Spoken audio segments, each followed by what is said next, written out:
안녕하세요. 저는 오늘 카프카에 대해서 말씀을 드리고 특히 가장 유명한 작품 중에 하나인 변신에 대해서 어떻게 해석할 수 있나 하나의 예를 보여드리도록 하겠습니다.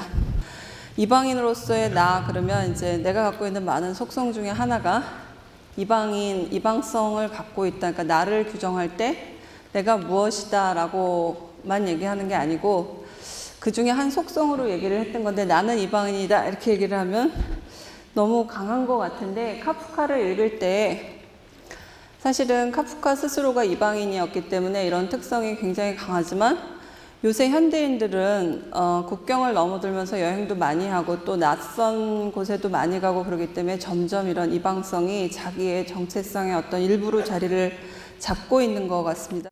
카프카는 사진은 많이 보셨을 것 같아요. 그리고 이제 자필 서명은 저렇게 생겼고요. 카프카 자체는 원래 까마귀 이런 뜻이라고 그래요. 근데 오늘은 제가 이제 크게 나누어 보면 세 가지 순서로 말씀을 드리겠는데 이제 이방인 프란츠 카프카에 대해서 말씀을 드리고요. 그 다음에 이제 그 당시에 유대인사하고 연결을 시켜서 카프카를 이해하는 거. 그러니까 다시 말해서 카프카는 항상 글을 쓰면 문학 동호회가 있는데 거기서 이렇게 많이 읽었습니다. 근데 이제 대부분의 친구들이 같은 다 유대인들이었고 그래서 굉장히 자기네들의 운명이다라고 생각을 하면서 읽었는데 요새는 이런 부분이 많이 이제 잊혀졌고 그래서 사실은 근데 그 당시의 역사적 맥락으로 우리가 다시 들어가 보면은 카프카 작품이 굉장히 난해하기로 유명한데 그래도 조금 더 이해할 수 있는 어떤 그런 근거들을 많이 찾을 수 있지 않을까 해서 저는 서부 유대인과 동화라는 이런 키워드를 가지고 접근을 해보겠고요. 그 다음에 마지막으로는 그런 시각하에서 실제로 카프카의 변신을 읽어보도록 하겠습니다. 그래서 카프카에 대해서 먼저 말씀을 드리겠는데요. 카프카는 1883년에 태어났고 1924년에 죽었습니다. 그래서 만 40세에 죽었는데요. 카프카는 프라하에서 태어났습니다. 자, 그러면 카프카는 어느 나라 사람일까요? 유대인 맞죠? 프라하에서 태어났습니다. 체코요. 또 하나의 힌트는 1883년입니다. 카프카는 오스트리아, 헝가리 이중 제국의 시민으로 태어났고 그리고 독일어로 글을 썼죠. 유대인. 그 다음에 프라하 시민. 굉장히 많은 카프카를 설명해 줄 수 있는 특성들이 있는데 그 모든 것이 카프카를 설명해 준다기보다는 그 모든 것에 내가 속하지 않는다. 다시 말해서 거기에 대해서 항상 낯설게 느낀다가 사실은 카프카의 특징이고 작품의 특징이라고 할 수 있습니다. 그래서 카프카를 이방인이라고 아까 제가 말씀을 드렸는데 그 이방인이라는 거를 독일어로는 데어 프렘데라고 합니다. 그러니까 프렘트라는 형용사가 있는데 그걸 갖고 명사를 만들어서 데어 프렘데, 낯선 자, 이방인. 그러니까 자기 주변의 모든 세계가 항상 자기 거, 고향, 이렇게 친근한 거 이렇게로 느낀다기보다는 항상 뭔가 내 것이 아닌 것 같고 나는 거기에 속하지 않는 것 같고 이런 낯선 것에 대한 경험을 가장 많이 전달하는 작가가 이제 카프카가 아닌가 생각을 해보고요. 그 다음에 다스 프렘데는 이제 추상적인 그런 명사로 이방성, 낯섦 이렇게 얘기할 수 있고요. 역시 카프카의 가장 중요한 특징이라고 말씀드릴 수 있고요. 그 다음에 모든 유대인들이 이런 상황에 처해 있던 것은 아닙니다. 아주 크게 보면은 독일을 중심으로 보면은 동부 유대인은 동구권이고 서부 유대인은 서부 유대인이라고 얘기를 한다면 카프카가 스스로가 아버지와 자기가 서부 유대인이라는 거. 다시 말해서 서구 문화, 유럽 문화, 기독교 문화에 적극적으로 동화되어간 그런 동화 유대인이라는 거는 카프카 작품에서 굉장히 중요한 역할을 합니다. 왜냐하면 동화 유대인은 자기의 유대인 전통, 문화 이런 모든 것, 신앙을 사실은 거의 다 버렸고요. 그 다음에 서구 문화에 뛰어들었는데 문제는 그것도 자기 게 아니다라는 거죠. 그래서 이걸 버리고 일로 왔는데 이것도 아니고 저것도 아니면 난 도대체 누구인가? 이게 아마 카프카가 갖고 있었던 가장 큰 질문이었던 것 같습니다. 근데 그런 게 지금 더 이상 자기가 태어난 곳에서 평생 살지 않는 현대인들에게도 거의 특징이 돼가지 않나. 그래서 사실은 유대인들은 굉장히 많이 방랑을 했는데 어떻게 보면 굉장히 코스모폴리탄적인 특징도 있고 아니면 이제 떠돌이로서 굉장히 배척을 많이 받은 그런 면도 있지만 결국은 현대인의 어떤 유동성, 이동성하고도 맞닿는 부분이 있다고 생각이 듭니다.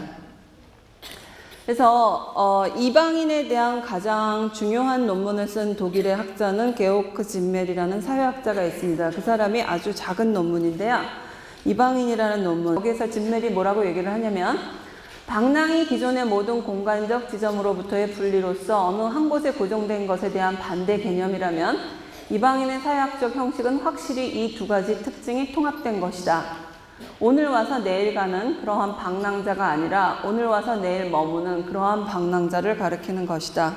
짐멜은 사회학자이기 때문에 어떤 이방인의 특성을 기존의 그런 사회학적인 카테고리를 갖고 설명을 했는데요. 이 사람이 이방인을 뭐라고 정의를 했냐면 대부분의 이렇게 그 동네에 머무는 그런 고장 사람들은 오늘도 여기 살고 내일도 여기 살고 이 고장 사람이죠. 거기에 반대에 극에 서 있는 사람들이 방랑자입니다. 방랑자 여행하는 사람들은 오늘 왔다가 내일은 가버리죠.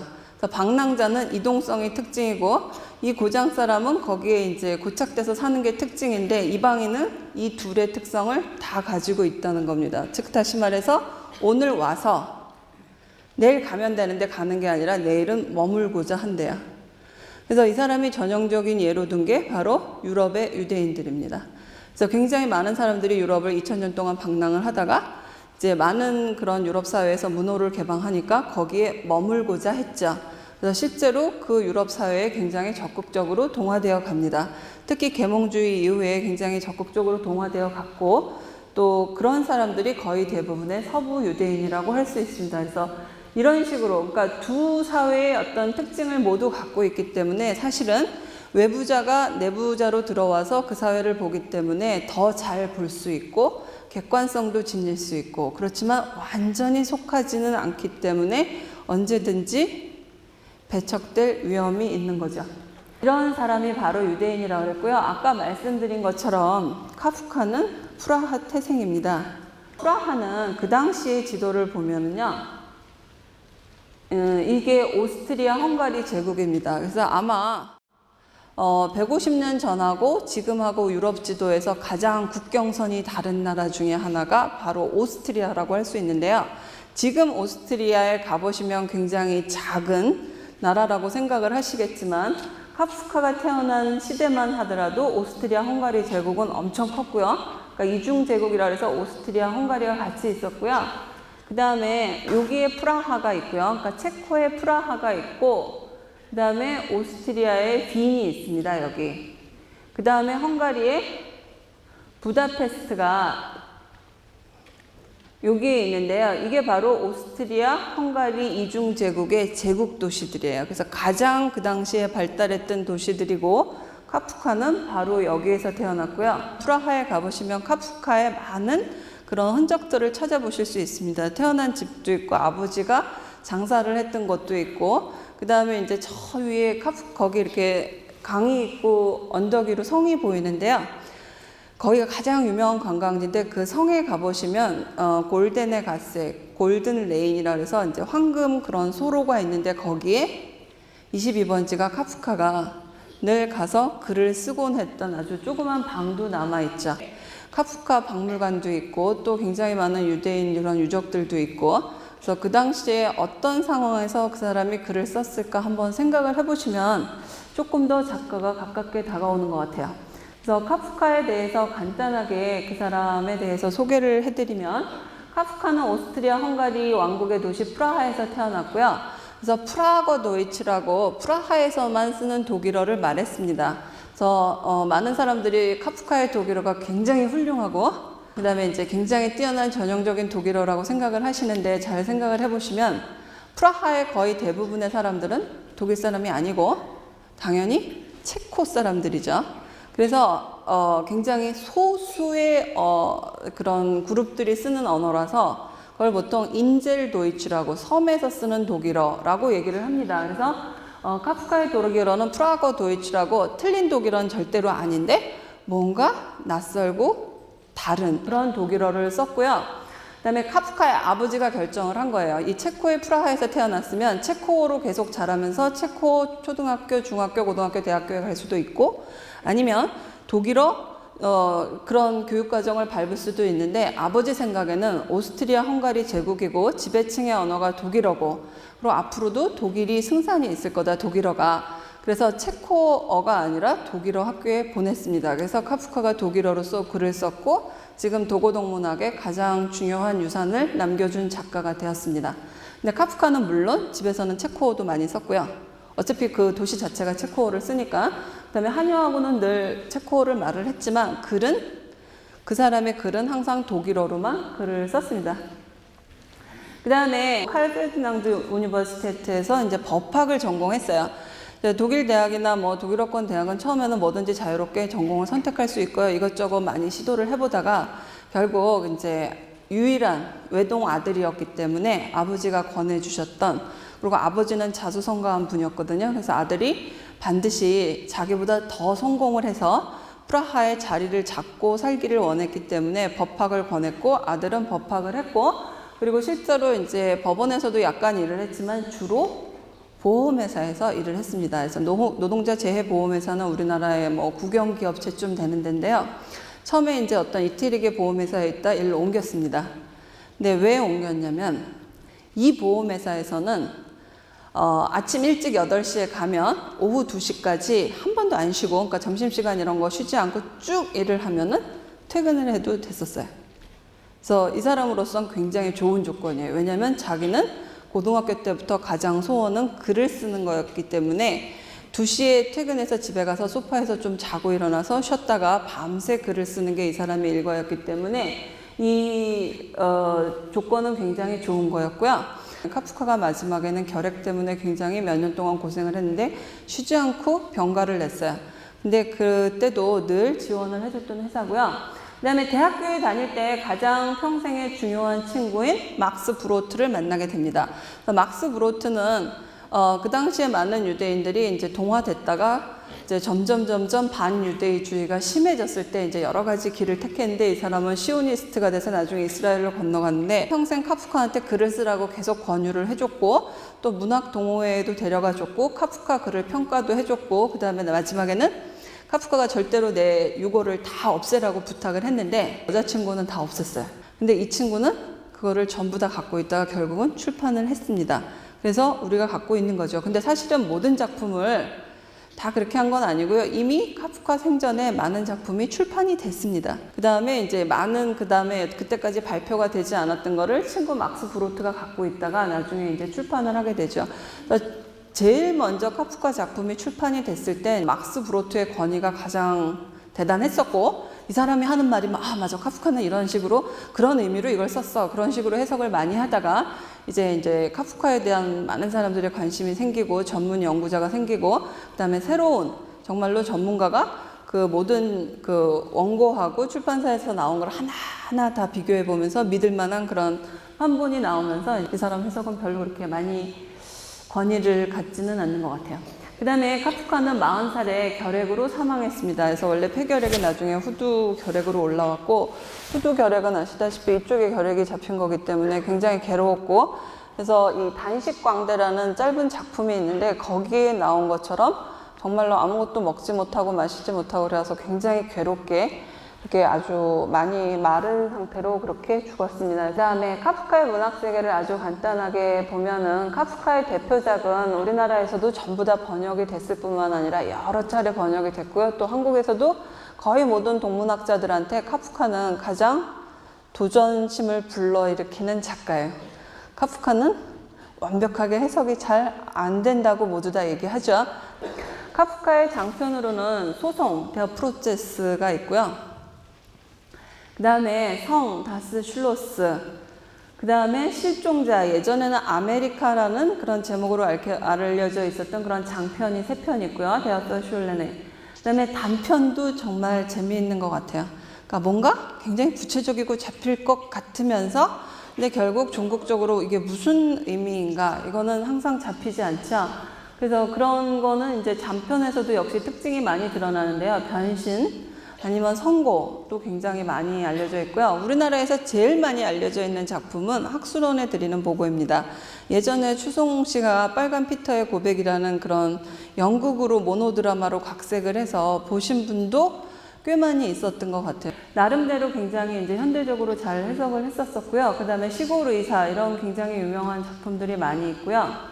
카프카 작품은 항상 난해하고 다의적이고, 그러니까 이렇게도 해석이 되고 저렇게도 해석이 되고 그런 굉장히 많은 구조를 갖고 있고요. 사실은 그런 작가가 굉장히 오래까지 남는 작가인 것 같아요. 그러니까 굉장히 훌륭하게 아무리 잘 썼어도 하고 싶은 말을 모두 다 썼고 또 모든 사람이 다 이해를 하고 그러면 사실은 별로 이렇게 해석에 대한 그런 자극을 주지 못하는데, 카프카는 굉장히 난해하고 다의적이면서도 이렇게 하면 되는 것 같기도 하고 또 어떤 부분에서는 저 해석이 더 설득력이 있는 것 같기도 하고 하여간 모든 사람한테 도전을 불러일으키는 것 같아요. 그리고 굉장히 다층적인 해석이 가능한 거예요. 제가 예전에 이제 학교 다닐 때 박환덕 선생님이라고 카프카 전문가가 계셨는데 항상 수업 시간에 말씀을 하셨는데, 이제 아르키메데스가 지렛대를 움직일 때 그 점만 찾으면 지구라도 들어 올릴 수 있다고 말했던 것처럼 카프카도 어떤 점을 하나 찾으면 카프카 모든 해석에 다 적용을 할 수 있다. 이렇게. 그래서 그 아르키메데스의 점을 찾아야 하지 않냐고.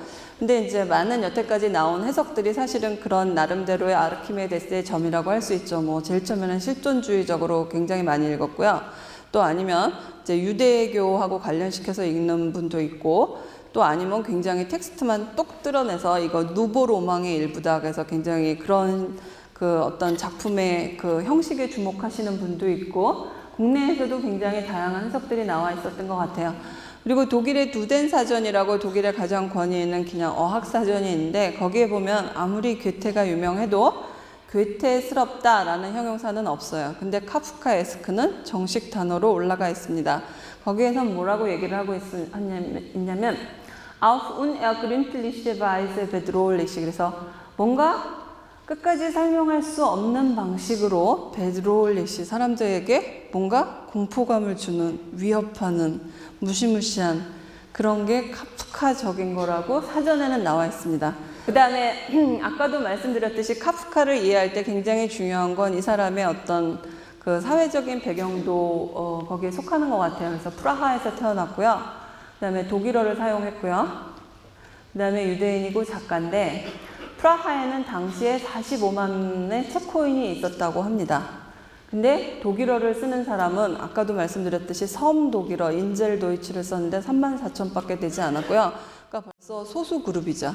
그래서 부모가 이제 자식의 장래를 위해서 골라준 언어인데, 그 다음에 독일어를 사용하는 사람들 중에서도 유대인은 또 11,000명밖에 되지 않습니다. 그러니까 45만 명 중에 11,000명이죠. 근데 카프카는 가장 큰 비극이 뭐냐면 동화 유대인이라는 거죠. 그러니까 서부 유대인이라는 겁니다. 다시 말해서 카프카는 유대인인데 동화된 부모 밑에서 태어났기 때문에 유대적인 게 뭔지를 잘 몰랐어요.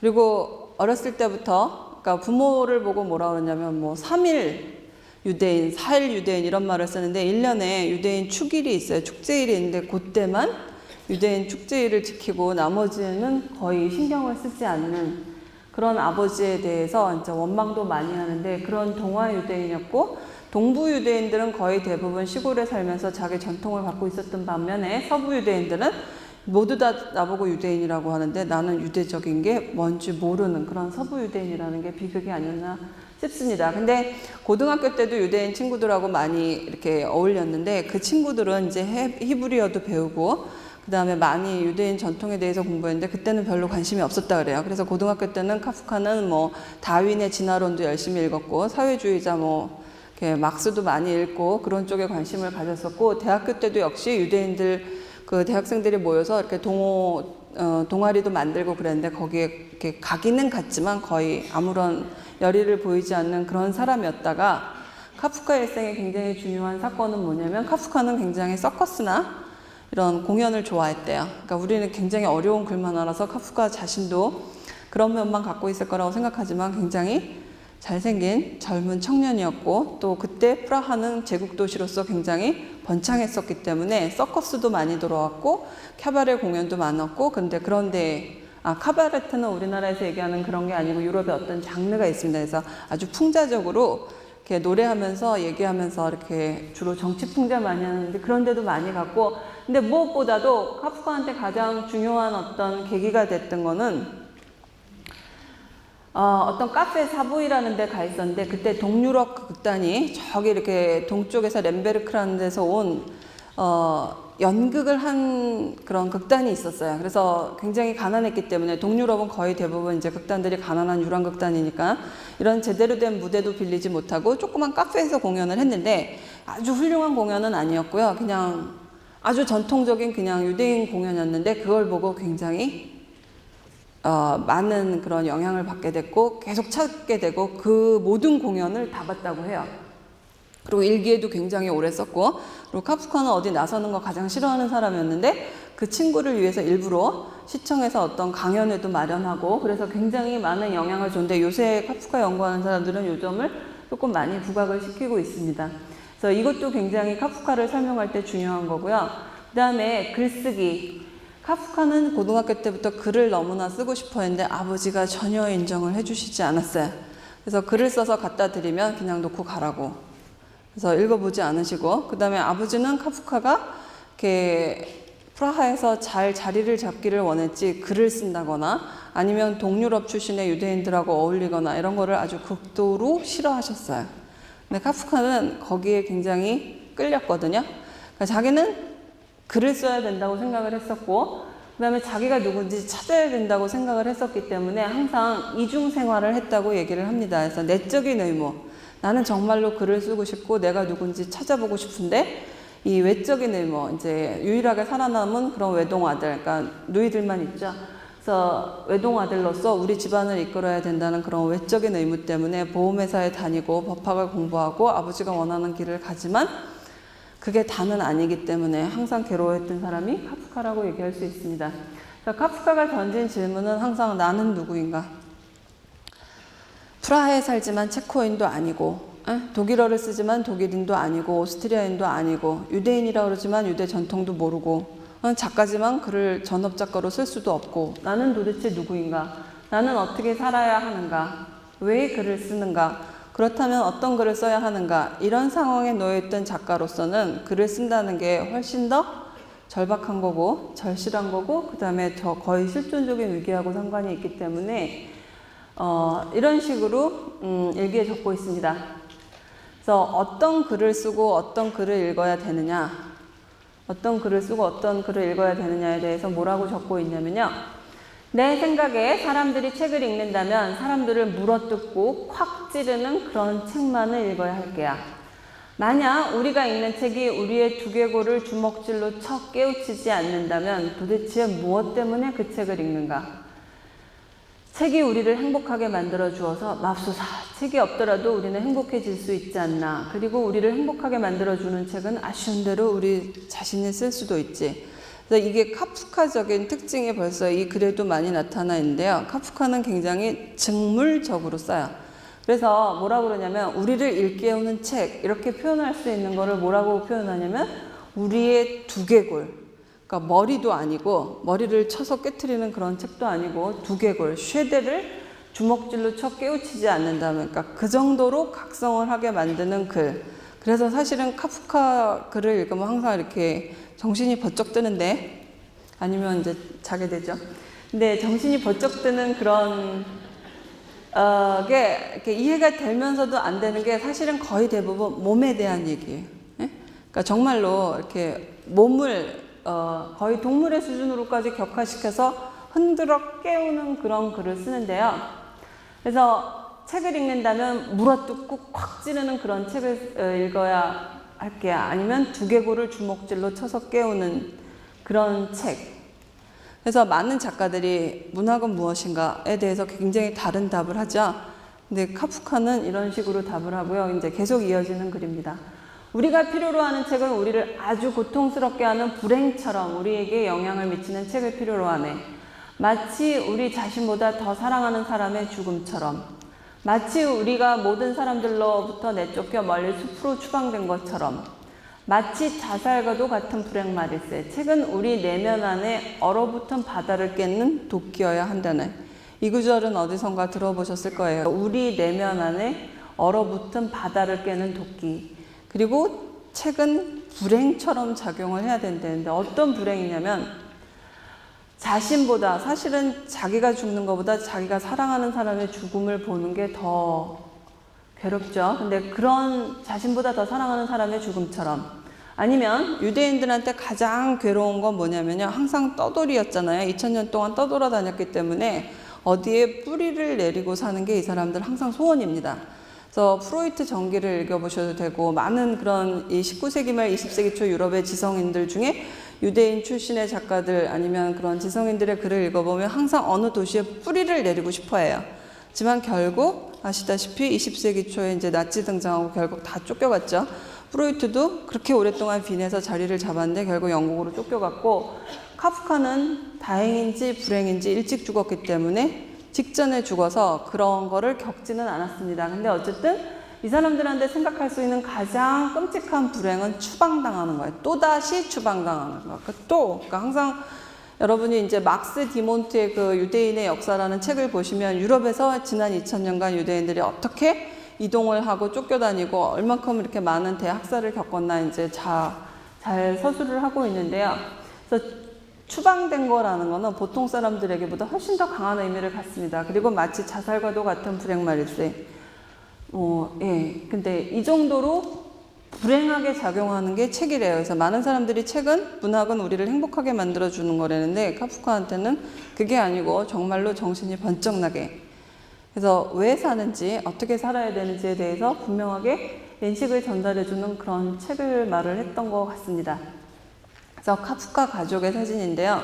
카프카를 얘기할 때 항상 아버지 헤르만 카프카는 중요한 역할을 합니다. 그래서 아버지는 굉장히 이렇게 체격도 좋으시고 풍채도 좋으시고 굉장히 이렇게 당당한 자수성가에서 그 자리를 잡은 사람의 그런 어떤 자신감이 느껴지고요. 그리고 연설도 굉장히 잘했다고 그래요. 말도 잘하고. 그다음에 카프카의 할아버지는 사실은 저 남쪽에 굉장히 가난한 정말로 그땐 동부 유대인들처럼 이렇게 유대인들만 모여 사는 아주 가난한 시골에서 굉장히 경건한 신앙심을 가지고 사셨는데 아버지는 그런 집이 싫어서 일찍 뛰쳐나와서 유럽을 떠돌아 다닙니다. 그래서 많은 이제 유대인들의 거의 대부분의 직업이 우리가 알고 있는 그런 샤일록 같은 그런 사람이 아니고 대부분 다 아주 가난한 유럽을 떠돌아다니는 그런 행랑인들 아니면 이렇게 아무데서나 일거리에 있으면 잡아서 일하는 그런 사람들이었는데 아버지도 원래 그렇게 일을 하다가 군대에 가서 완전히 새로운 세상을 보게 됩니다. 아, 세계는 이때 전부 다 산업혁명이 일어나고 유럽이 바뀌는 걸 보면서 아버지는 그렇지, 내가 이런 물결에 끼어들어야겠다 해서 내가 열심히 일하면 성공할 수 있지. 그래서 아버지는 프라하로 왔고 또 굉장히 열심히 일하는 건실한 청년이기 때문에 이제 굉장히 좋은 가문에 그런 딸을 맞아서 그 지참금으로 가게를 열었고 그 가게가 계속 잘 됐기 때문에 아까 말씀드린 까마귀 상표가 있는 그 가게를 열어서 계속 잘 돼갖고 이제 성공해서 나중에 공장도 짓고 그래서 아들 프란츠 카프카는 그 공장을 이어받아야 되는 이제 불행한, 그러니까 자기로서는 글을 쓰고 싶었는데 그래서 아버지와 아들 간의 갈등은 카프카의 모든 작품에서 아주 중요한 역할을 합니다. 그래서 이 시기에 특히 아버지와 아들의 갈등에 대해서 많은 글들이 나와요. 유럽에서. 근데 카프카도 그 중에 일부라고도 볼 수 있고 아니면 그 중에서 극심한 경우라고도 볼 수 있습니다. 그래서 아버지가 강요하는 그런 삶을 사실은 카프카는 겉으로는 살고 있지만 자기가 원하는 거는 다른 삶이었기 때문에 좀 힘들고 그래서 뭐 오이디푸스 콤플렉스 이런 얘기도 하고 많은 얘기를 하지만 실제로 카프카 작품의 선고 같은 걸 보면 아버지가 마지막 선고를 내리죠. 아들한테 익사하라고. 그래서 또 이제 많은 작품에서 굉장히 중요한 역할을 하고 역시 변신에서도 아버지와 아들의 갈등은 굉장히 중요한 역할을 합니다. 그리고 카프카는 이제 유일하게 살아남은 아들이었고요. 누이가 3명이 있습니다. 엘리, 발리, 오틀라. 그래서 제일 어린 여동생이 유일하게 카프카가 글을 쓰고 싶어하는 거를 이해했고 많이 도와줬어요. 그래서 아까 말씀드린 그 성에 가보면 거기에 있는 조그만 집도 사실은 오틀라가 마련을 해준 거예요. 그래서 거기 가서 글을 썼는데 이 작품을 쓸 때 사실은 집이 굉장히 여러 가지 문제가 생겨서 집에서 성명 공장을 하고 있었는데 처남이 군대를 가게 돼갖고 결국은 카프카가 그 일을 해야 됐었어요. 그래서 카프카는 집에 와서 글을 써야 되는데 갑자기 남는 모든 시간을 가업을 위해서 써야 됐었어요. 그래서 카프카가 이때 굉장히 누이 동생을 미워했대요. 왜냐하면 누이도 그때는 편을 들어주지 않고 오빠 이런 상황이면 오빠도 이때는 글을 좀 적고 우리 집안일을 해야 되지 않아? 막 그런 식으로 얘기를 했기 때문에 그래서 여러분이 변신을 읽어보면 마지막에 누이 동생이 가장 모진 말을 하죠. 그래서 어쨌든 그 누이 동생이 굉장히 가까웠고 여러 가지 얽힌 이야기를 갖고 있는데 가족이고요. 그 다음에 대부분의 많은 이 당시 사람들이 그랬듯이 카프카는 일찍 죽었고요. 누이 동생들은 오래 살았습니다. 그래서 전부 다 아우슈비츠로 끌려가서 죽었습니다. 거의 대부분이 그래요. 프로이트도 그랬고요. 그 다음에 이 집은 아까도 말씀드렸듯이 골든 레인에 가면 파란 집이 있어서 한번 가보실 수 있고요. 그 다음에 카프카는 죽어서 참 어떻게 보면 자연스럽고 어떻게 보면 아이러니컬하게 아버지하고 같이 유대인 묘지에 공동묘지에 묻혔습니다. 그 다음에 아까도 말씀드린 것처럼 서부 유대인이라는 게 굉장히 중요한 키워드이기 때문에 설명을 드리는데 이것 역시 아버지와 아들의 갈등에도 굉장히 잘 드러나고 있습니다. 아버지 헤르만 카프카는 카프카한테 프란츠 카프카, 우리의 작가 프란츠 카프카한테는 항상 무서웠어요. 그래서 뭐라고 얘기를 하냐면 이제 아버지에게 보내는 편지라는 걸 거의 이렇게 자전적인 색채가 굉장히 짙은데요. 거기에서 아버지에 대해서 뭐라고 얘기를 하냐면 어느 날 거인의 모습을 한 아버지가 느닷없이 최후의 심판관이 되어 나타나서는 나를 침대에서 드러내 발코니로 끌고 나갈 수도 있다. 그만큼 나란 존재는 아버지한테 아무것도 아니라는 존재라는 고통스러운 관념에 시달렸다. 그래서 동양이고 서양이고 아들들의 소원은 아버지에게 인정을 받는 거인 것 같아요. 그러니까 아버지를 증오한다라는 사실도 사실은 어떻게 보면 굉장히 그런 애증관계가 얽혀 있는 건데 아버지가 자리를 비켜주지 않으면 아들은 사회에서 한 자리를 잡을 수 없다라고도 볼 수 있고 그러니까 그 관계가 굉장히 이렇게 무리 없이 진행이 됐으면 좋은데 아니면 아버지를 미워하는 건 아버지가 나를 인정하지 않기 때문인데 특히 이 가정에서는 작가가 되고 싶다라는 소원을 인정하지 않았기 때문에 그리고 여기에는 이제 일화가 있습니다. 카프카가 어렸을 때 너무 무서운 꿈을 꿔서 아버지 침대로 뛰어들어갔는데 아버지는 사내 녀석이 밤에 침대에 들어왔다고 발코니, 유럽에는 이제 집에 이렇게 조그만 발코니들이 방마다 달려있죠. 거기 내보내고 문을 쾅 닫아버렸어요. 밤새 떤 기억이 평생 잊혀지지 않기 때문에 이제 거인의 모습을 한 아버지가 최후의 심판관이 돼요. 그래서 사실은 많은 작품에 아버지는 최후의 심판관이 되죠. 그 다음에 이제 카프카로서는 아버지에 대한 불만을 어떤 식으로 표출하고 있냐면요. 무엇보다 아버지는 신앙생활에서 도움이라는 것을 별로 필요로 하지 않았고 원래 씩씩한 혈통을 타고나신 데다가 아버지란 분 자체가 종교적인 문제로 인해서 그것이 사회적인 문제와 별로 연관이 없으면 거의 영향을 받지 않는 분이셨으니까 다시 말해서 이게 사회적으로 중요하지 않은 일이면 유대교 종교에 관련된 건 거의 아무것도 돌보지 않으셨단 말이죠. 그 다음에 근본적으로 볼 때 아버지의 삶을 이끌었던 신앙의 요체는 결국 아버지께서는 당신 자신의 견해만을 굳게 믿으셨다는 것입니다. 사실은 아버지가 충분히 이해가 되죠. 그래서 굉장히 어려운 상황에서 자수성가를 했고 강한 아버지고 아버지는 하면 된다 이런 생각을 갖고 있었고 아들은 그렇지가 않았죠. 그래서 아버지가 신앙을 버렸다는 거에 대해서 그래서 자기를 중심이 없는 지주가 없는 사람으로 만든 거에 대해서 아들은 나중에 점점 불만이 더 커져갑니다. 그래서 아들은 자기에 대해서 뭐라고 쓰냐면 우리는 서부 유대인의 특징이 여실히 드러나는 두 모범을 알고 있다. 근데 자기 자신에 대해서 나는 내가 아는 한 그들 가운데 그 누구보다도 가장 서부 유대인스럽다. 그래서 아까 말씀드린 것처럼 동부 유대인과 서부 유대인이 있는데 서부 유대인스럽다고 말을 하죠.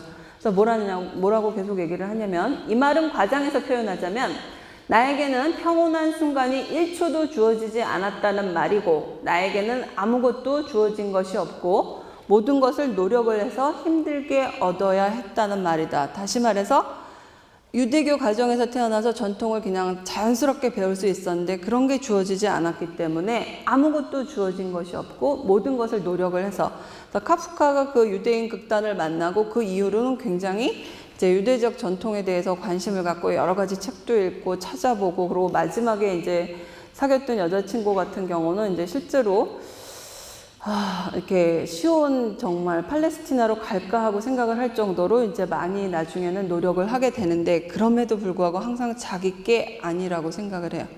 그러니까 이게 자연스럽게 어렸을 때부터 집안에서 배운 게 아니고 힘들게 책으로 아니면 배워서 얻는 거에 대한 어떤 그런 거리감, 그거는 항상 표출을 했던 것 같아요. 그래서 뭐라고 또 계속 얘기를 하고 있냐면, 현재나 미래뿐만 아니고 모든 사람들이 덤으로 얻는 과거마저도 말이다. 자기의 과거도 자기에게는 주어지지 않았다는 거죠. 그래서 어떤 과거를 얘기하는지 이제 아실 것 같습니다. 이것이 아마 가장 어려운 일이고, 지구가 오른쪽으로 돈다면 나는 과거를 얻기 위해 왼쪽으로 돌았어야 했다. 그래서 카프카가 있는 상황은 모든 유대인들한테 공통된 상황이 아니고요.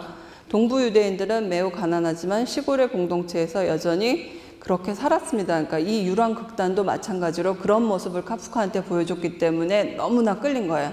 자기는 대도시에서 혼자서 매일 밤에 글을 써야 되는데, 저 사람들은, 그러니까 남이니까 그렇게 보였겠죠. 저 사람들은 다 무슨 가족 같고 여전히 그 이디시어를 다 같이 똑같이 구사하고, 그 다음에 뭔가 전통을 그대로 갖고 있고 유대인이라는 거에 대한 분명한 정체성을 갖고 있는 사람들처럼 보였기 때문에 카프카로서는 굉장히 부러움의 대상이 되었었습니다.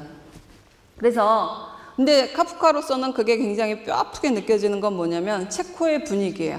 그래서 많은 사람들이 알고 있는 것처럼 나치는, 아니면 유대인에 대한 증오는 독일에서만 있었던 게 아니고 전 유럽적으로 퍼져 있었습니다. 아까 말씀드린 책을 보면 이제 잘 아시는데, 그 뭐 영국의 챔벌레인이라든지 프랑스의 고비노라든지 이미 벌써 반유대주의적인 그런 글을 쓴 사람이 많고요. 그 다음에 이제 독일에서는 그게 굉장히 체계적으로 실제로 현실로 이제 일어났는데, 그 이전에도 굉장히 심했습니다. 그래서 드레푸스 사건 같은 걸 보셔도 알 수 있고요. 그 다음에 유덴하스는 유대인을 미워하는 건데요. 예전에는 다르기 때문에 미워했습니다. 그러니까 유대인들은 다른 종족인 거죠. 다른 신앙을 갖고 있고 다른 문화를 갖고 있기 때문에 그리고 외모도 달랐어요.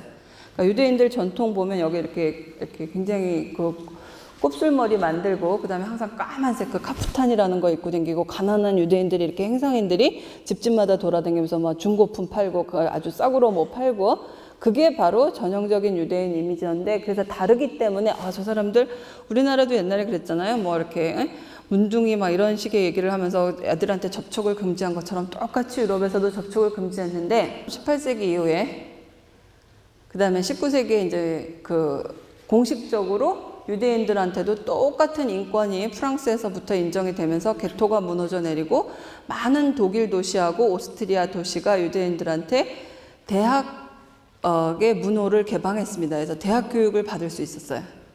그래서 많은 서부 유대인들이 도시로 몰려갔고, 또 그 당시에 마침 유럽에서 산업혁명이 일어났을 때 유대인들은 갖고 있는 게 오로지 유동자본밖에 없었고, 그 다음에 산업혁명이 사실은 굉장히 불안한 거죠. 도시화되고 갑자기 모든 게 바뀌는데, 근데 유대인들은 잃을 게 없었어요. 그래서 가장 고등교육을 먼저 받았고 가장 열심히 뛰어들었고, 그래서 많은 유대인들은 중산층에 편입이 됩니다. 그러면 그 원래 있었던 사람들은 어떻게 생각을 하겠어요?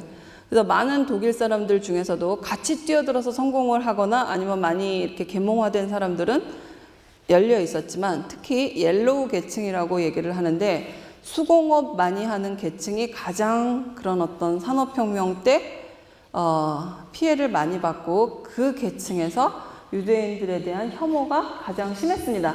그래서 이때 나타난 게 바로 안티세미티스무스라는 그런 현상인데요. 이거는 여태까지 있었던 모든 유대인 그런 혐오하고 다르게요.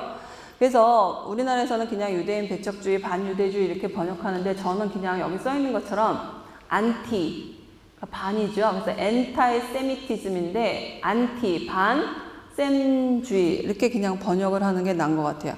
그래서 왜 이 말을 그렇게 번역을 하면 훨씬 더 의미가 정확하게 들어오냐면요. 이제부터는 유대인들이 전부 다 그 이상한 이 곱슬머리 다 잘라버리고 카프탄도 벗어버리고 보통 독일 학교에 왔고 독일 대학교에 가서 교육을 받습니다. 오스트리아 대학교에 가서 교육을 받습니다. 그리고 자기 이웃으로 오기 시작했어요. 이제 똑같은 시민권을 부여받았고, 그리고 실제로 1차 대전에 많은 사람들이 프랑스 국민으로, 독일 국민으로, 오스트리아 국민으로 전쟁에 나갔고, 그리고 전사한 사람도 많아요. 그래서 모든 사람이 드디어 이제 기회가 왔다고 생각한 거예요. 어느 사회에 뿌리를 내리고 살 수 있다라고 생각을 했기 때문에 들어갔는데, 내 이웃으로 다가온, 예전에는 그래도 나하고 달랐기 때문에 구별이나 됐는데, 이제는 내 옆집으로 와서 모든 걸 다 나랑 똑같이 하는 이 이웃을 구별하는 방법은 바로 인종밖에 없어요. 핏밖에 없어요. 그래서 이 사람들이 이제는 같기 때문에 미워한 겁니다. 그러니까 똑같은 외관을 지녔기 때문에, 그렇지만 여전히 구분을 해야 되는데 뭘로 구분을 하느냐? 피가 다르다는 거죠. 그래서 유대인들, 다시 말해서 이 셈족들을 미워하기 시작합니다. 그래서 안티세미티스무스가 전 유럽에 동시에 확산이 되고 있죠. 이제 이런 게 많이 퍼지면서 카프카로서도 굉장히 괴로워요. 그리고 그 회사에서도 딱 3명만 유대인이었어요. 굉장히 좋은 조건의 회사였는데. 그래서 변신도 읽어보시면 이렇게 불평하는 장면이 나와요. 왜 지배인이 하루 지각했다고 바로 쫓아오지? 뭐 그러면서 왜 나만 이렇게 일을 해야 되나? 뭐 이런 게 많이 있는데, 실제로 당시 상황하고 많이 유사합니다. 그 다음에 이 사람들에 대한 어떤 몸에 대한 담론이 나오면서, 유대인 몸에 대한 담론은 거의 대부분 퇴화라는 말로 나옵니다. 퇴화, 그러니까 진화가 아니라, 이때 진화론이 사회진화론으로 막 확산되는 시기인데, 유대인의 몸은 퇴화됐다, 이런 얘기를 굉장히 많이 해요. 대게네라죠. 왜냐하면 이제 나름대로 이유가 있어야 되겠죠. 항상 요 시대에 나오는 거의 모든 이야기들은 다 이제 과학적인 근거를 가지고 있다고 주장이 되는데요. 왜냐하면 유대인들은 게토에 오래 살아서 굉장히 좁은 데 모여 살았기 때문에, 게토는 항상 면적이 딱 정해지면 절대로 확장이 안 됩니까? 아무리 인구를 많이 놔도 거기서 모여서 살아야 돼요. 그러니까 정말 좁은 데서 굉장히 많이 모여 살았기 때문에 위생도 안 좋고 모든 게 안 좋다라고 주장을 하는 거죠. 이제 유대인 아닌 사람들이. 그래서 이제 유대인들한테 사실은 통계학적으로 조사해 보면 이 평발이 많았대요. 그래서 유대인은 평발이 많다. 거기까지는 어떻게 보면은 과학적이고 의학적인 사실일지도 몰라요. 근데 그 얘기가 계속 퍼져나가면 어떤 식으로 확산이 되냐면, 평발은 군대에 가지 않습니다. 그러니까 유대인들이 서구 사회에 와서 모든 국가의 권리는 다 주장하면서 의무는 하지 않는다. 이런 식의 얘기로 바뀌게 돼요. 그래서 어쨌든 유대인의 몸은 퇴화하고 관련이 있기 때문에, 사실은 변신에 우리는 왜 갑충 얘기가 느닷없이 왜 나오냐 그러는데, 사실은 항상 유럽의 기생충, 유럽의 갑충, 그런 식으로 얘기를 많이 했던 거기 때문에, 어떻게 보면 카프카가 그런 유대인들한테 쏟아지는 비난은 일부러 뒤집어 쓴 거일 수도 있고, 아니면 자발적으로 받아들인 거일 수도 있고, 그래서 이런 얘기가 많이 나왔고요. 그 다음에 노르다우라는 그 당시에 굉장히 유명한 의사가 있었는데, 이 사람도 이 얘기를 다 받아들여서 유대인들이 계속 그렇게 정신만 강조하면 안 된다. 그래서 유대인들은 굉장히 그런 어떤 네아펜 유대인, 그래서 신경질적인, 굉장히 신경이 예민한 유대인, 아니면 탈무드 유대인, 그래서 탈무드만 공부하는 그런 정통 유대인, 이렇게 이미지가 알려져 있는데, 우리 무스켈 유대인, 근육을 튼튼하게 해서 유대인 체조를 만들어서 우리도 보통 건강한 시민이라는 거, 그냥 보통 사람하고 똑같다는 거를 알려줘야 된다. 그렇게 얘기를 했는데, 그럼에도 불구하고 전 유럽적으로 유대인에 대한 어떤 클리셰가 굉장히 많이 확산됐는데, 거의 대부분 여기에서 정말로 이제 아이러니컬한 거는 뭐냐면은, 이 완전히 서구화된, 그러니까 외견상 거의 구분이 되지 않는 서부 유대인들에게 동부 유대인, 그 시골에 사는 유대인 이미지를 뒤집어 씌우죠. 그래서 보통 타자화 전략이라고 그러는데, 어떤 사람이 미울 때 그 사람에 대한 가장 나쁜 이미지를 계속 확산시키고 증대시켜서 이제 투사하는 건데, 그런 이미지가 굉장히 많이 생겼다고 합니다. 이건 중세 때 유대인들을 산채로 화형시키는 그런 판화입니다. 이런 거는 뭐 도시마다 자주 있었고요. 여기 써 있는 것처럼 이제 많은 그런 유대인들이 산채로 화형을 당하는데, 제가 이 판화를 고른 건 왜냐하면 여기 유대인들 얼굴을 보면 구분이 되지 않아요.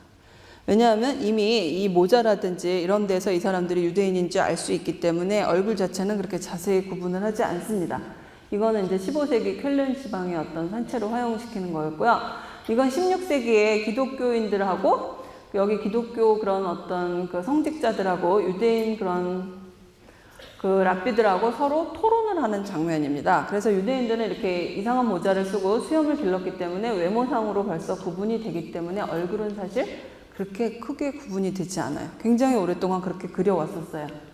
이게 이제 가장 유명한 그런 어떤 계몽주의의 상징인데, 이 레싱이라는 사람이 그 유대인 모제스 멘델스존하고 아주 절친한 친구였어요. 둘 다 이제 대단한 학자들이었는데, 그래서 기독교인과 유대인도 친구가 될 수 있다라는 상징으로 이 사람은 이제 라바터라는 사람이 그렇게 많이 얘기를 하는데요. 이게 바로 유대인과 기독교인이 친구가 될 수 있다. 그래서 계몽주의의 관용 정신의 상징으로 많이 얘기가 되는 건데, 이때가 아마 유대인들한테는 가장 기쁨의 해였고, 이 이후로는 이제 아까도 말씀드렸듯이 한편으로는 계속 기회가 넓어지면서 자기한테 많은 일을 할 수 있는 그런 여지가 주어졌던 반면에 동시에 장인에 대한 어떤 믿음도 동시에 컸던 게 유럽 사회인데, 그래서 뭐 사회진화론 그 당시에 보면은 이렇게 이렇게 가계도를 쭉 그리고, 아니면 뭐 원숭이부터 인간의 진화도 그래서 가장 진화한 사람은 그리스인이죠. 아니면 뭐 롬브로스라는 이태리 학자는 이제 범죄인들의 얼굴상 뭐 이런 것도 연구를 하고, 그래서 실제로 어떤 최초의 다윈의 의도가 그거는 아니었지만 어쨌든 사회진화론으로 넘어오고, 또 이게 대중적으로 확산이 되면서부터 어떤 등급이 있다, 뭐 진화에도 속도의 차이가 있다, 이런 식으로 결국 차별화 이론으로 많이 바뀔 때 흑인하고 유대인들이 이제 가장 많이 그런 클리셰가 확산이 됐고요. 이거는 1921년에 키케리키라고 오스트리아 빈에서 가장 많이 읽혀졌던 잡지인데, 유대인에 대한 어떤 편견 클리셰의 어떤 모음판이라고 할 수 있습니다. 그래서 보면은 뭐 유대인들은 이렇게 다르게 생겼다고, 실제로는 이렇게 다르게 많이 안 생겨서 이미 2000년 동안 유럽 사회에 흡수가 됐기 때문에 굉장히 이런 외모를 가진 사람도 있지만 대부분은 그다지 구별이 되지 않는데, 이제 전형적인 다시 그런 어떤 셈족으로 만들어버린 거죠. 그래서 눈썹이 짙고 머리는 다 뽀글거리고, 그 다음에 유대인의 별을 달고 있고, 그 다음에 항상 제일 중요한 게 코하고 발이에요. 유대인의 코는 유럽 사람의 코와 달리 이런 코고, 그 다음에 발은 다 평발이고, 그 다음에 이건 시온 의정서라고 이제 그런 걸 갖고 있고, 그래서 세계를 뭐 짓고날 야욕을 품고 있다 해서 이런 게 굉장히 많이 퍼졌고, 이걸 또 많은 사람들이 믿었고, 그런 환경에서 사실은 카프카가 글을 쓴 거죠. 그리고 이거는 이제 그 당시에 독일 황제가 이제 함부르크의 어떤 동물원을 방문했었던 사진인데, 실제로 동물들만 전시한 게 아니고, 이제 많은 자기네들 생각에는 열등하다고 여겨지는 그런 인종들을 데려와서 전시를 했고, 그 다음에 그런 거를 보여주기 위해서 일부러 자기네들 상상에 맞게 뭐 이렇게 살아라 뭐 이런 식으로 해갖고, 지금 이제 굉장히 많은 이제 논란이 되는 그런 당시 사진입니다. 그리고 이제 아까도 말씀드렸듯이 유대인은 이런 편견에 대해서 저항하기 위해서 자기네들 체육대회, 그러니까 대학생들도 유대인 동아리가 있죠. 자기 전통을 소중하게 생각하고 이제 이렇게 그 대신 몸도 좀 튼튼하게 하자, 이런 운동도 많이 했고요. 그 다음에 아까 말씀드린 카프카로서는 가장 유대교하고 직접적으로 정말로 이렇게 어떤 선망하던 그런 접촉을 한 게 찌짝 르비라는 그런 어떤 동부 유대인이 자기 렘베르크 극단을 데리고 와서 프라하에서 공연을 했을 때입니다. 그래서 그 당시 동부 유대인들은 하시디즘이라고, 샤시디즘이라고도 말하는 사람이 있는데, 하시드가 경건한 사람 이런 뜻이에요.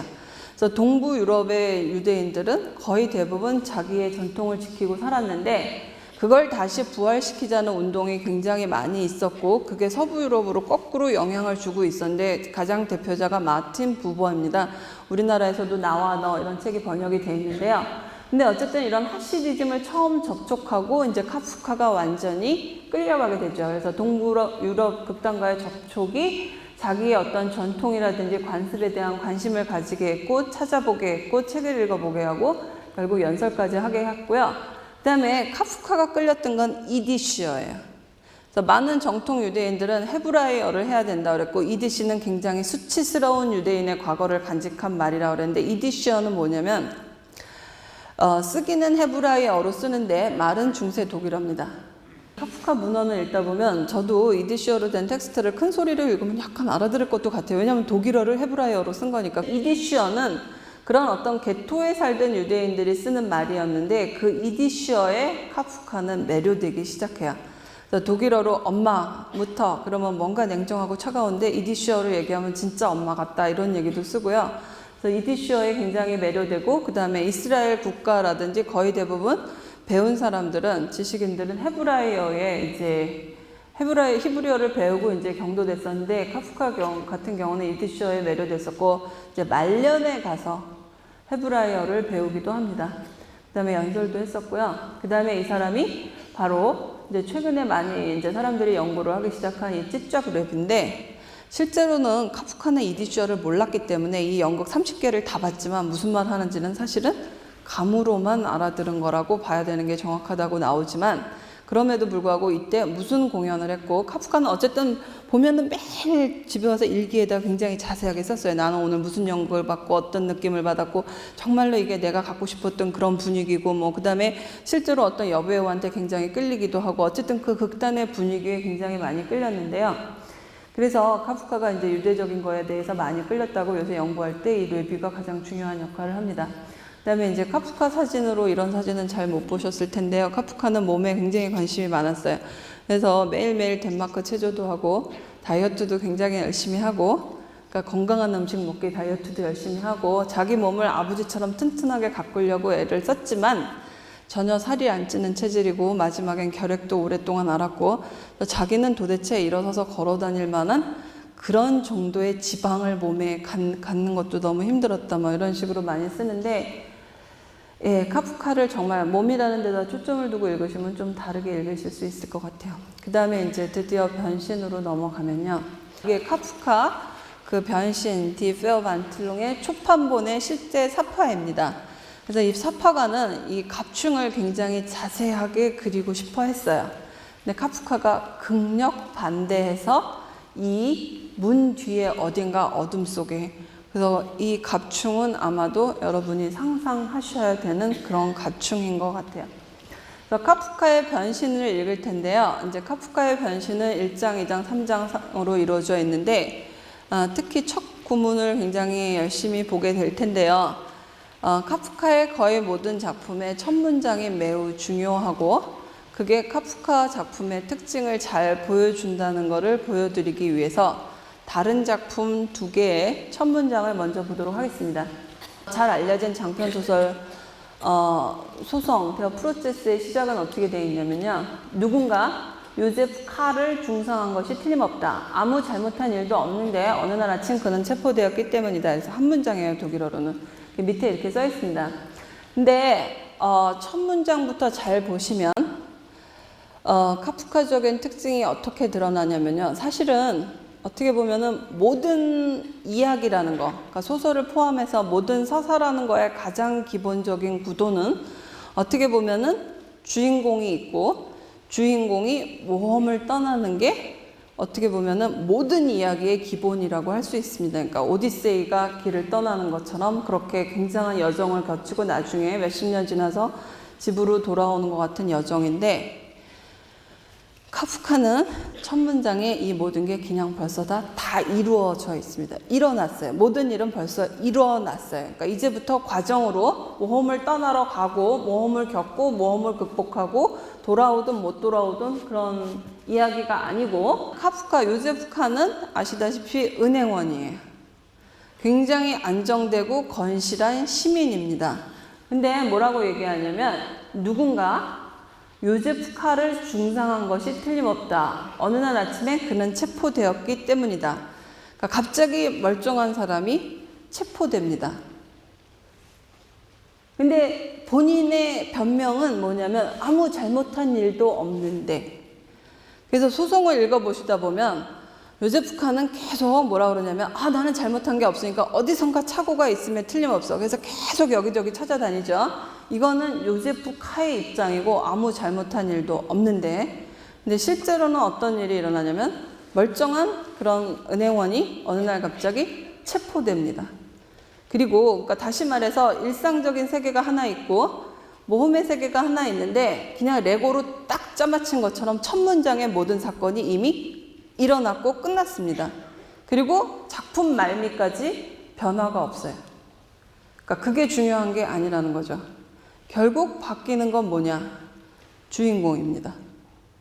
주인공은 분명히 아무 잘못도 없는데 그렇게 얘기하지만 마지막에는 결국은 어차피 자기 잘못을 이미 알았기 때문에 죽일 거면 빨리 죽으라고 그리고 샴, 그 치욕이 자기 죽음보다 더 오래 살아남을 것 같다 그러고 결국은 죽죠.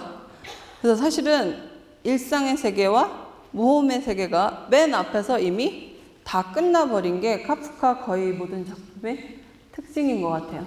아니면 우리나라에 제일 잘 알려진 작품 중에 학술원에 드리는 보고라는 게 있는데, 아까도 말씀드린 것처럼 이제 빨간 피터의 고백이라고 우리나라에서는 각색이 돼서 무대에 올려졌는데, 첫 문장이 뭐냐면, 고매하신 학술원 회원 여러분, 여러분들은 원숭이로서의 이전의 삶에 대한 보고서를 학술원에 제출하도록 요구하는 영광을 저에게 베풀어 주셨습니다.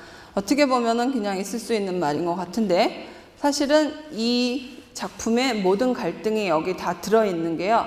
이 작품에서는 뭐가 문제가 되냐면 원숭이가 사람이 됩니다. 그러니까 모습은 변하지 않고 원숭이가 사람처럼 조련을 받아서 결국은 거의 모든 사람들보다 더 뛰어난 그런 능력과 지능을 갖추게 되고, 그 다음에 정말 자랑스럽게 사람들 중에서도 가장 뛰어난 그런 어떤 지성과 지혜를 갖고 있는 학술원 회원 앞에 와서 자기가 보고할 기회를 갖게 되죠. 근데 이 작품의 가장 주된 갈등은 뭐냐면, 이 원숭이 쪽 입장에서는 나는 사람이 되었답니다. 그리고 심지어 학술원에게 보고를 할 정도로 뛰어난 사람이 되었다. 나는 이제 옛날 아프리카의 원숭이가 아니다, 이런 얘기죠. 근데 인간 사회는 어떻게 보냐면, 너는 여전히 원숭이이다.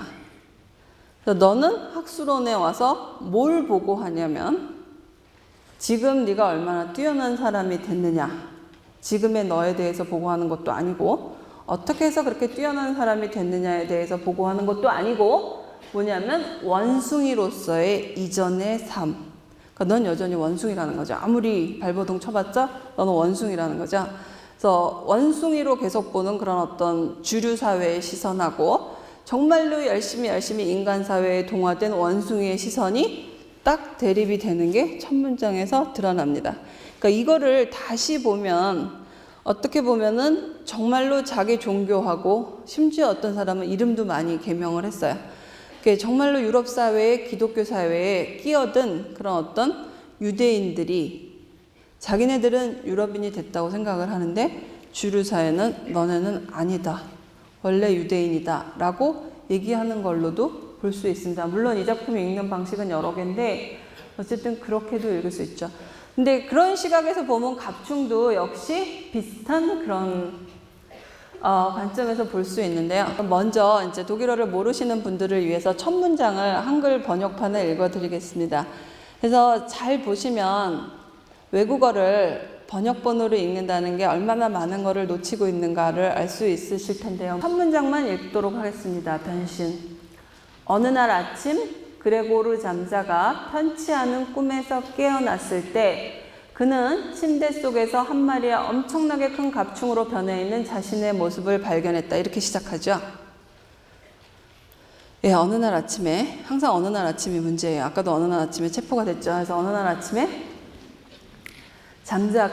잠자는 독일어로는 SAMSA라고 쓰는데 사람들이 뭐 그게 카프카다. 왜냐면 K를 S로 바꾸고 F를 M으로 바꾸면 이렇게 된다고도 얘기하는 사람도 있고, 뭐 잠이 원래 체코어로 나란 뜻이다, 뭐 이런 얘기도 있고. 근데 많은 작품이 사실은 작가의 어떤 자전적인 체험을 그대로 들고 갑니다.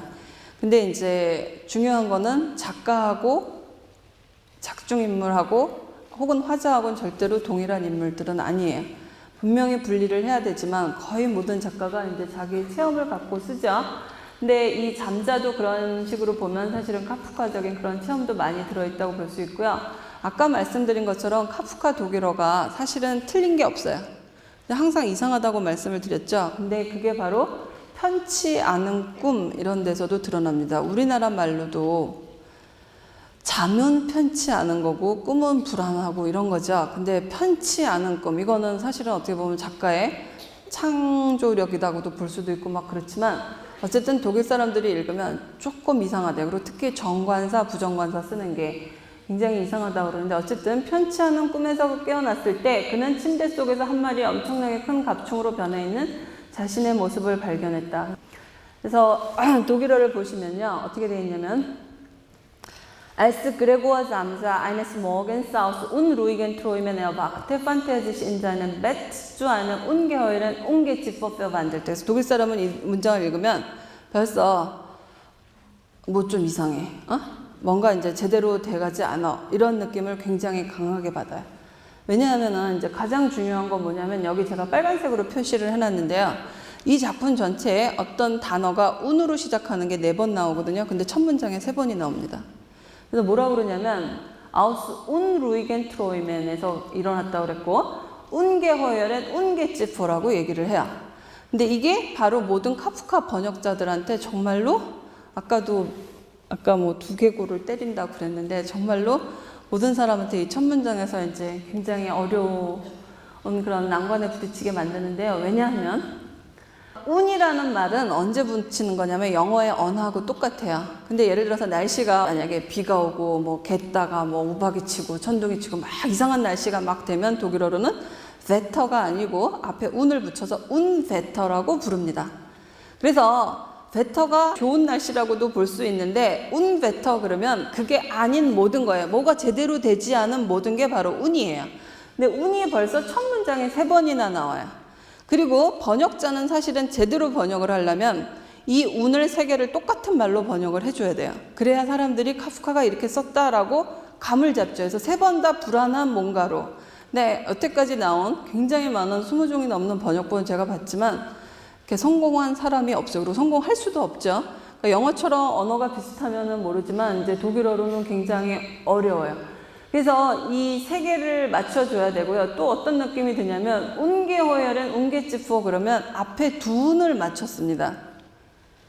근데 요새는 항상 각운을 맞추죠. 두 운은 독일어 같은 경우는 고대 신화에 많이 쓰는 거예요. 신화에서는 언어가 현실에서도 적용되는 힘이 있다고 믿었을 시대입니다. 그러니까 보통 사람들이 잡담하는 게 말이 아니고 정말로 이 세상에 대한 어떤 지혜를 간직하거나 이 세상을 바꿀 수 있는 말, 그래서 마법의 주문 같은 게 언어의 어떤 위력을 보여주는 건데 그게 바로 신화에 들어있었던 그런 두 운이 여기에 들어있죠. 그래서 ungeheuren Ungeziefer. 그래서 ungeheuer는 엄청나게 큰 이런 뜻입니다. 그 다음에 Ungeziefer는 이게 이제 진짜 골치 아픈데 대충 주인공은 사람 크기의 벌레입니다. 근데 Ungeziefer는 뭐라고 번역을 하느냐? 분명히 벌레는 벌레거든요. 그러니까 많은 사람들이 해충, 갑충, 독충 이렇게 지금까지 번역을 해왔어요. 사실 근데 갑충, 해충, 도충은 굉장히 작잖아요. 그리고 그거보다 더 중요한 건 뭐냐면 운이 붙은 거예요. 그러니까 뭔가 이상한 동물로 변했는데 뭔지 얘기할 수 없는 거, 운. 그게 바로 불확실성을 얘기하는 그런 접두어인데 그걸 살려서 번역하기가 너무너무 힘듭니다. 다시 또 읽어보시면 그레고와 잠자가 어느 날 eines Morgens aus unruhigen Träumen 아까도 말씀드렸듯이 꿈은 불안하지 않다고 그랬죠. 편안치 않다고 안 하고 꿈은 불안한 꿈이어야 되고 잠이 편안하지 않은 잠이어야 되는데 이상하게 둘을 얽혀버렸어요. 그래서 unruhigen Träumen에서 erwachte 깨어났을 때 이렇게 얘기를 하는데 사실 꿈의 세계가 얘기가 되고 현실의 세계가 얘기가 되죠. 그래서 꿈의 세계에서 주인공이 벌레로 변했으면 아무 문제가 없어요. 꿈이니까 꿈에서 뭐든지 가능하잖아요. 근데 뭐라고 그러냐면 꿈에서 깨어났을 때 다시 말해서 현실로 살고 있는 세계에서 그는 엄청나게 큰 갑충으로 변신한 자기를 발견했다라고 얘기를 하고 있습니다. 그래서 현실의 세계에서 갑충으로 변했다니 모든 사람이 이게 말이 되나? 라고 생각을 할 때 카프카 원문에 진짜로 한 문장, 한 단락이 바로 이어집니다. 사람들이 질문을 하기도 전에 벌써 그 다음으로 넘어갔어요. 그는 갑옷처럼 딱딱한 등을 대고 누워 있었는데 머리를 약간 쳐들면 뚜뚜뚜뚜뚜 이런 식으로. 그래서 이 이유는 굉장히 구체적이고 사실적이라서 읽어 내려갈 수밖에 없습니다. 근데 도대체 이 갑충으로 변했다는 거, 그러니까 대부분의 변신 이야기가 오비디우스의 변신 이야기도 그렇고 우리나라의 변신을 다룬 수많은 설화나 그런 이야기도 보면 항상 변신 이야기는 왜 변신을 했나? 예를 들어서 벌을 받을 수도 있죠.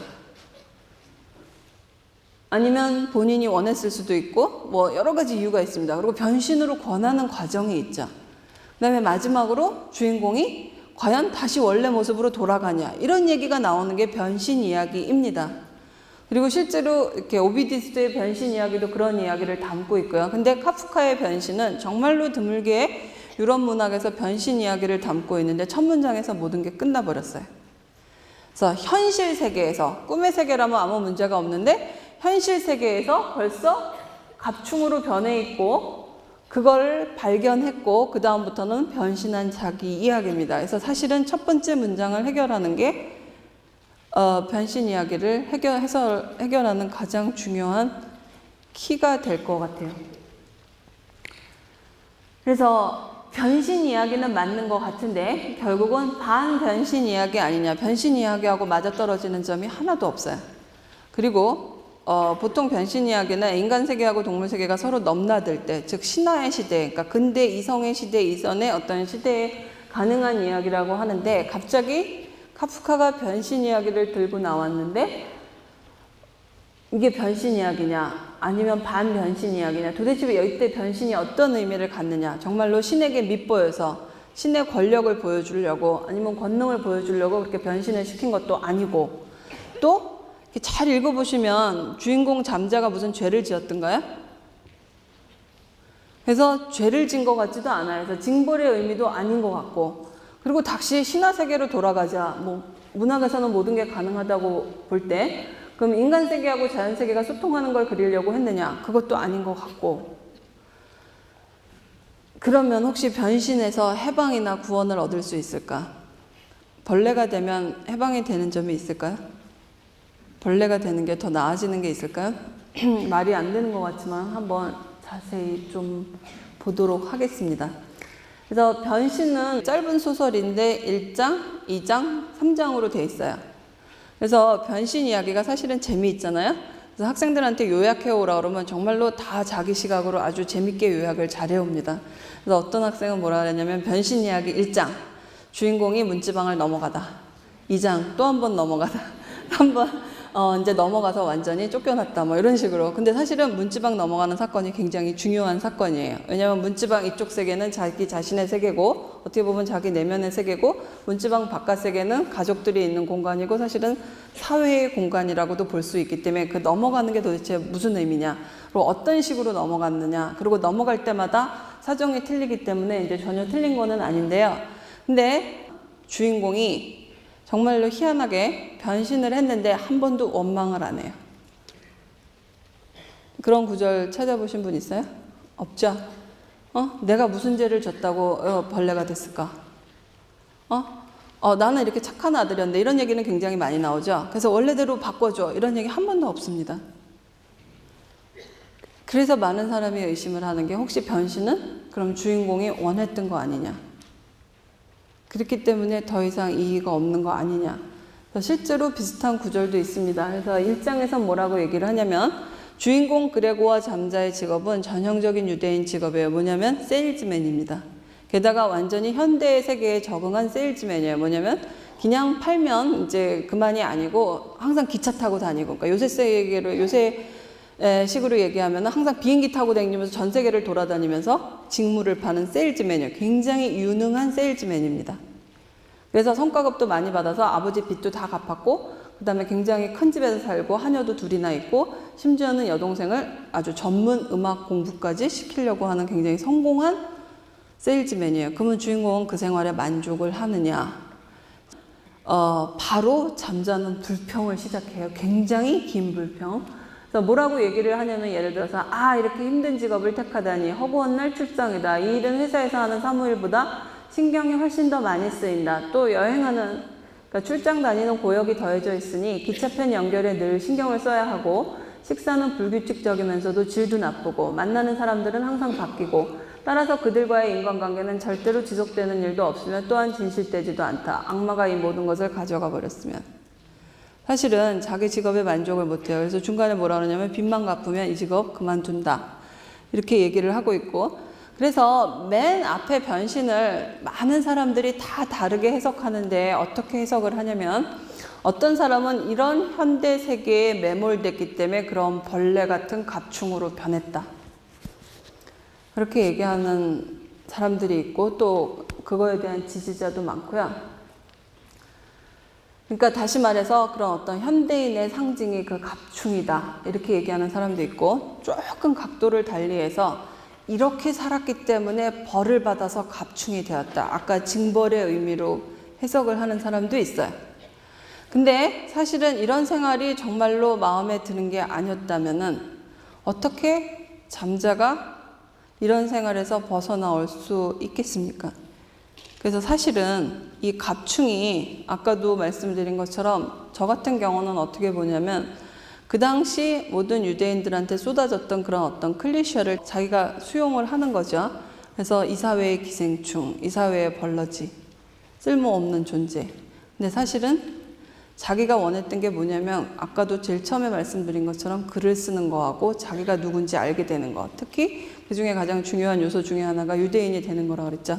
그래서 글로 돌아가려면 사실은 사회하고 단절이 되는 수밖에 없습니다.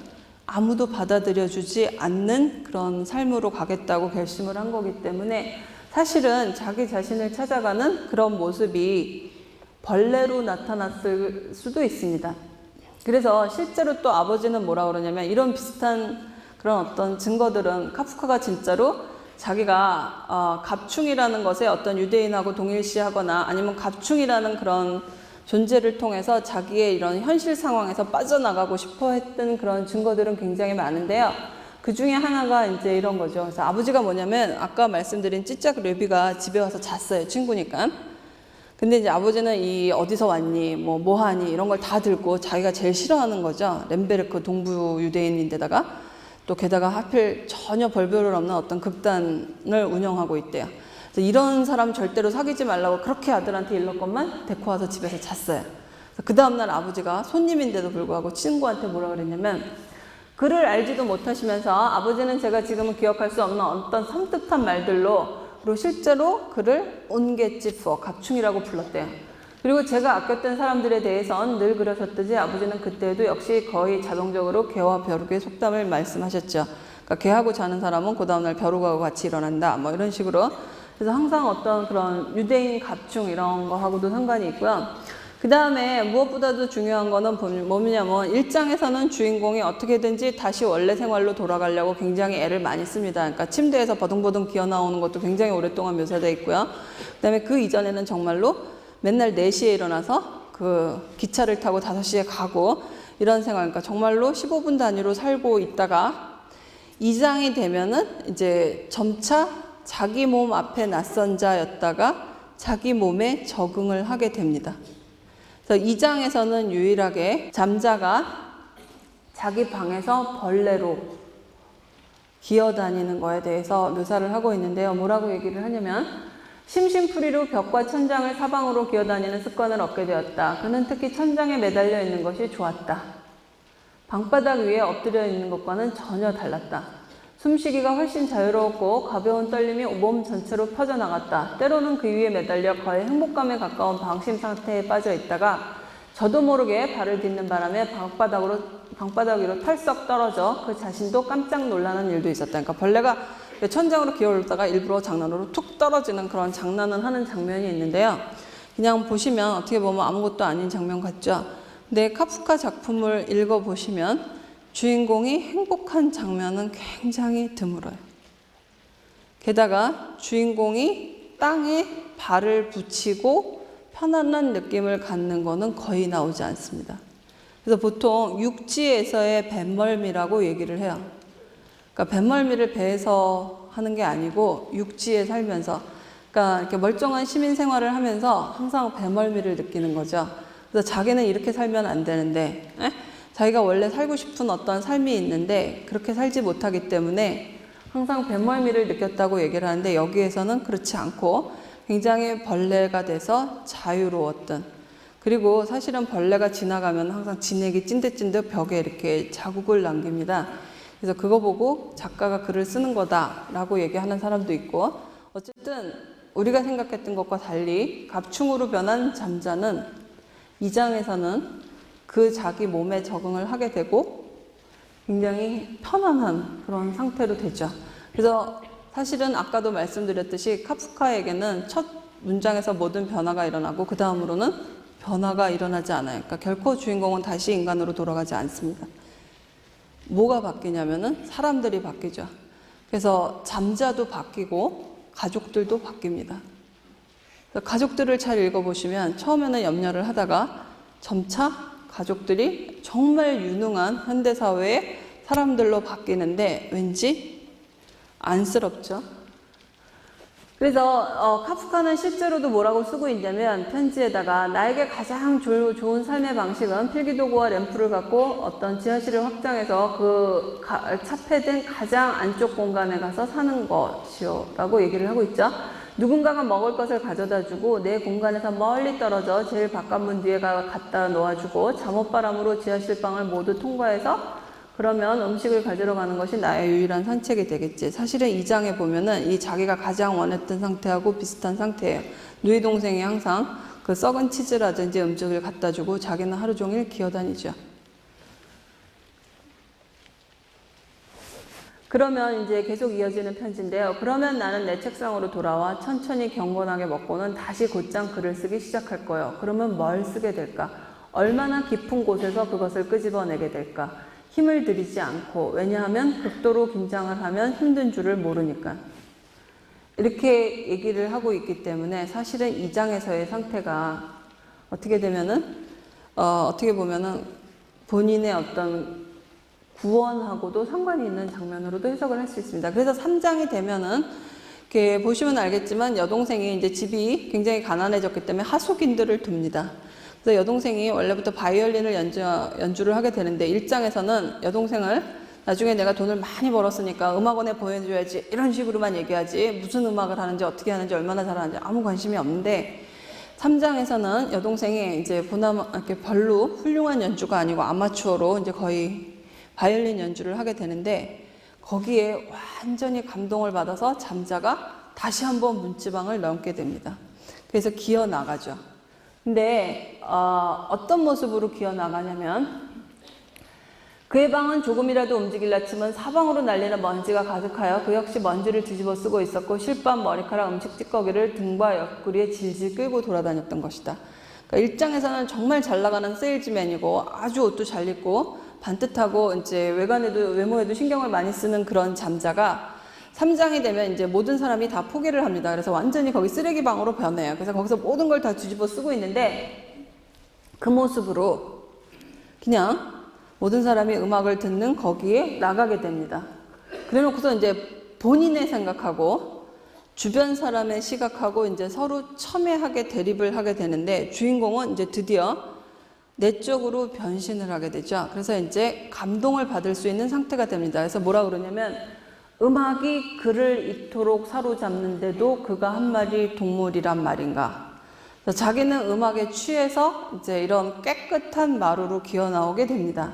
그래서 가서 이제 누이 동생을 보면서 이런 이상한 환경에 있게 하지 말고 내가 나중에 음악원이라도 보내줘야지 막 이렇게 생각을 하는데 누이 동생한테 다가갔더니 그 이미 하숙인들이 먼저 보고 으악 하고 이제 그 갑충이 튀어나왔다고 놀랐죠. 그랬더니 누이 동생이 이제 정말로 화가 나서 여태까지 돌봐주다가 드디어 참았던 그런 이제 화가 이제 폭발을 해서 뭐라 그러냐면 내쫓아야 돼요. 그래서 저게 정말 오빠라면 우리가 자기와 같은 동물과는 함께 살 수 없다는 것 좀 벌써 알아차리고 제 발로 나가 주었을 거예요.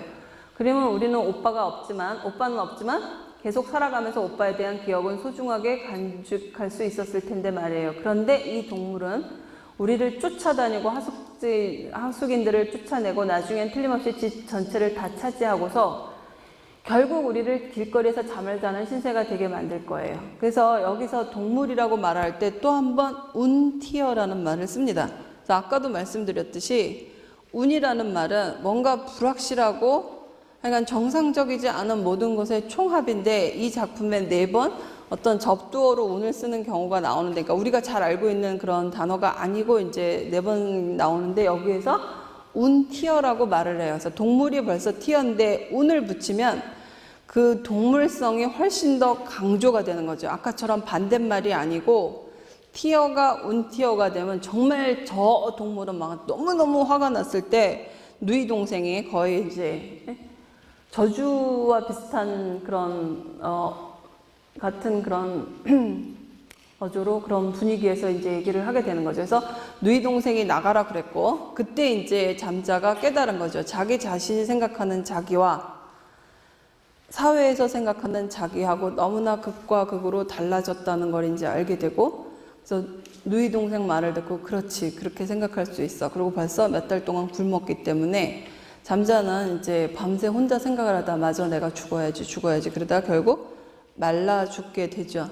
그래서 3장에서는 사실을 보면은 이렇게 어떤 자기의 변신과 가족의 변신이 둘 다 극단적으로 반대 방향으로 일어나서 이 장면에서 이게 절정으로 치달았다가 결국은 이제 잠자가 죽게 됩니다. 그래서 잠자가 죽으면 그 단식광대에서 하고 똑같죠. 그래서 잠자가 죽는 거는 크레피어트라는 단어를 쓰는데 그거는 사람이 죽었을 때 쓰는 게 아니고 이제 동물이 죽었을 때 쓰는 단어고 그리고 단식광대에서 그 단식광대가 이제 진짜 죽었을 때 갖다 버린 것처럼 역시 마찬가지로 이제 주인공도 갖다 버리게 됩니다.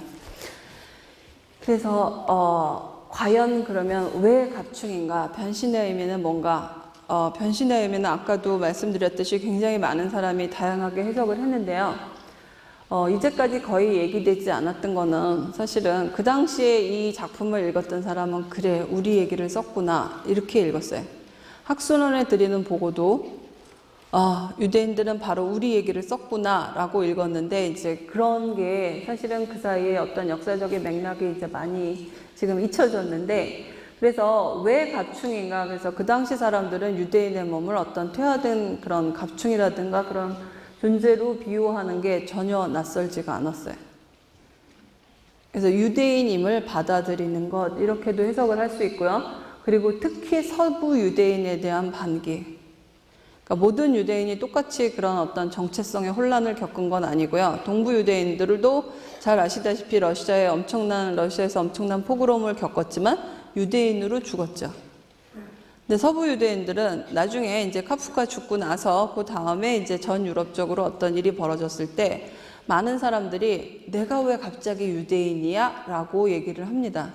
그래서 프리모 레비라든지 장 아메리 이런 사람들이 쓴 글을 읽어보면 갑자기 유대인으로 소환돼서 강제수용소로 끌려갈 때 장 아메리 같은 사람은 뉘른베르크법이 발효됐을 때 그 얘기를 듣고 뉘른베르크법이 생겼다고 해서 내가 갑자기 유대적이 되는 건 아니지 이렇게 얘기를 하든지 아니면 프리모 레비 같은 경우는 유대인이라는 건 내 얼굴에 주근깨 같은 거 아닌가? 그게 뭐 어떻다고 나를 갑자기 유대인으로 이렇게 규정을 하지? 이런 식으로 그러니까 거의 모든 서부 유대인들은 자기가 그 나라 시민이라고 생각을 했어요.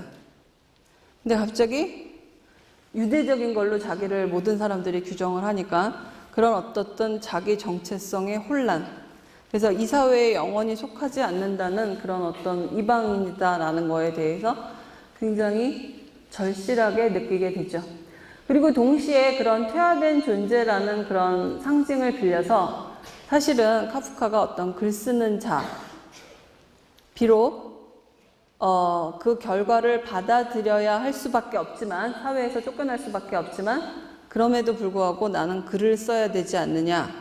그래서 글을 쓰는 나를 한번 상상해 본 게 아니냐 이렇게 읽어볼 수 있죠. 그래서 이때 변신은 그렇다면 어떤 탈출구로서 작용할 수도 있고 또 작가나 유대인이 되는 그런 길이라고도 해석을 할 수 있습니다. 그 다음에 이제 어느 날 아침에는 뭐냐면요. 아까도 말씀드렸듯이 모든 사람이 이 작품을 다르게 해석할 수 있는데 제가 볼 때 가장 훌륭하게 해석한 해석 중에 하나는 저희 학생들한테 이거를 연극을 만들라고 시켰어요. 그랬더니 연극을 이제 앞에는 나름대로 창의적으로 굉장히 재미있게 잘했고 마지막에 앞권이었는데 뭐라 그러냐면 마지막에 또다시 어느 날 아침이 됐어요. 그리고 핸드폰을 딱 킨 주인공이 악 하고 너희 동생이 소리를 질러요. 왜냐하면 온 가족이 갑충이 되어버렸어요. 그러니까 누구나 그럴 수 있는 거죠. 그래서 그런 가능성으로 읽은 거예요. 그 학생들은. 그래서 어느 날 아침에 이렇게 라고 한 줄만 써놨지만 사실은 모든 사람이 그렇게 될 수 있고 그런 게 어떤 가능성을 주는가 한번 생각을 해본 거라고도 볼 수 있죠. 그 다음에 이제 더 읽기 작품을 한번 추천하는 것도 괜찮다고 말씀을 하셔서 프라하의 유대인으로 최근에 나온 작품 중에 가장 읽어보시라고 추천을 해드리고 싶은 작품은 바로 제발트라는 사람이 쓴 아우슈터리츠라는 소설이 있습니다.